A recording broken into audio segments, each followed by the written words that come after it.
आज का यह वीडियो है श्री प्रेमानंद गोविंद शरण महाराज जी के बारे में। पूज्य महाराज जी एक विनम्र और अत्यंत पवित्र ब्राह्मण परिवार में पैदा हुए थे और उनका नाम अनिरुद्ध कुमार पांडे रखा गया था। उनका जन्म आखरी गांव कानपुर उत्तर प्रदेश में हुआ था। उनके दादा एक सन्यासी थे और कुल मिलाकर उनका घरेलू वातावरण अत्यंत भक्तिपूर्ण, अत्यंत शुद्ध और निर्मल था। उनके पिता श्री शंभू पांडे एक भक्त व्यक्ति थे और उन्होंने बाद के वर्षों में संन्यास स्वीकार कर लिया। उनकी माता श्रीमती रमा देवी बहुत पवित्र थी और सभी संतों के लिए उनके मन में बहुत सम्मान था। दोनों नियमित रूप से संत सेवा और विभिन्न भक्ति सेवाओं में लगे हुए थे।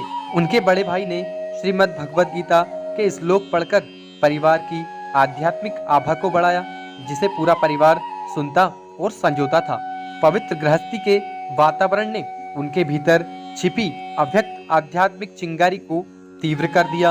इस भक्तिपूर्ण पारिवारिक पृष्ठभूमि को देखते हुए महाराज जी ने बहुत कम उम्र में ही विभिन्न प्रार्थनाओं का पाठ करना शुरू कर दिया।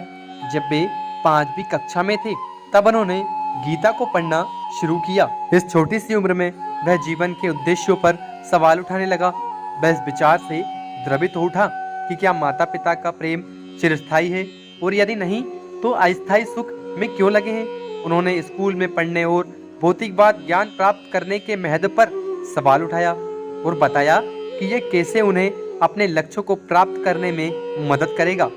उत्तर खोजने के लिए उन्होंने श्री राम जय जय राम और श्री कृष्ण गोविंद हरे मुरारी का जाप करना शुरू किया। जब वे 9वीं कक्षा में थे तब तक उन्होंने ईश्वर की ओर जाने वाले मार्ग की खोज करते हुए एक आध्यात्मिक जीवन जीने का दृढ़ निश्चय कर लिया था। इस नेक काम के लिए वे अपने परिवार को छोड़ने को तैयार थे। उन्होंने अपनी मां को अपने विचारों और निर्णय के बारे में बताया। 13 वर्ष की छोटी उम्र में एक सुबह 3 बजे महाराज जी ने मानव जीवन के पीछे की सच्चाई का अनावरण करने के लिए अपना घर छोड़ दिया। महाराज जी को नैष्ठिक ब्रह्मचर्य में दीक्षित किया गया था। उनका नाम आनंद स्वरूप ब्रह्मचारी रखा गया और बाद में उन्होंने संन्यास स्वीकार कर लिया।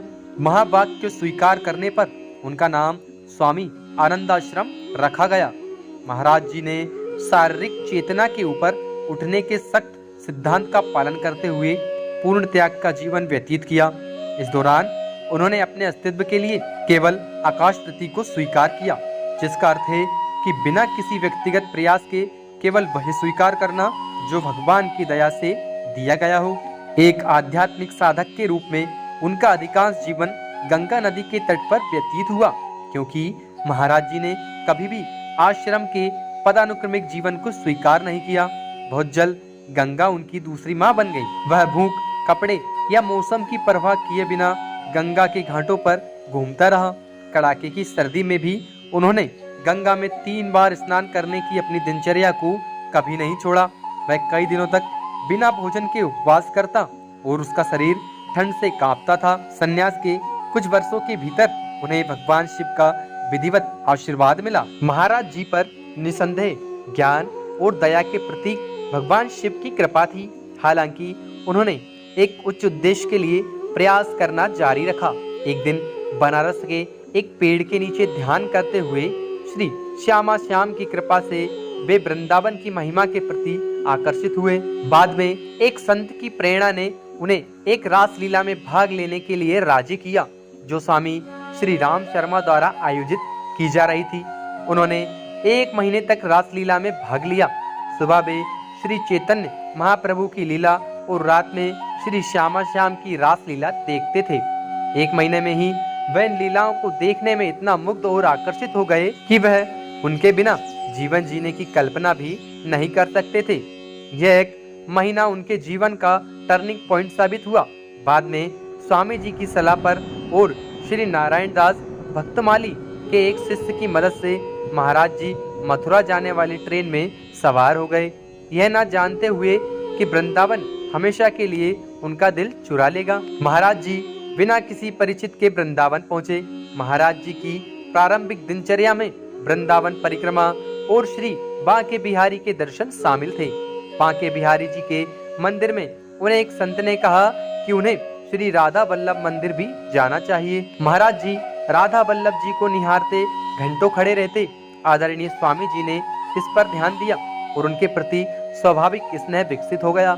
एक दिन पूज्य श्री हित मोहित मारल स्वामी जी ने श्री राधा रस सुधा निधि का एक श्लोक सुनाया, लेकिन महाराज जी संस्कृत में पारंगत होने के बावजूद इसके गहरे अर्थ को समझने में असमर्थ थे। गोस्वामी जी ने तब उन्हें श्री हरिवंश के नाम का जाप करने के लिए प्रोत्साहित किया।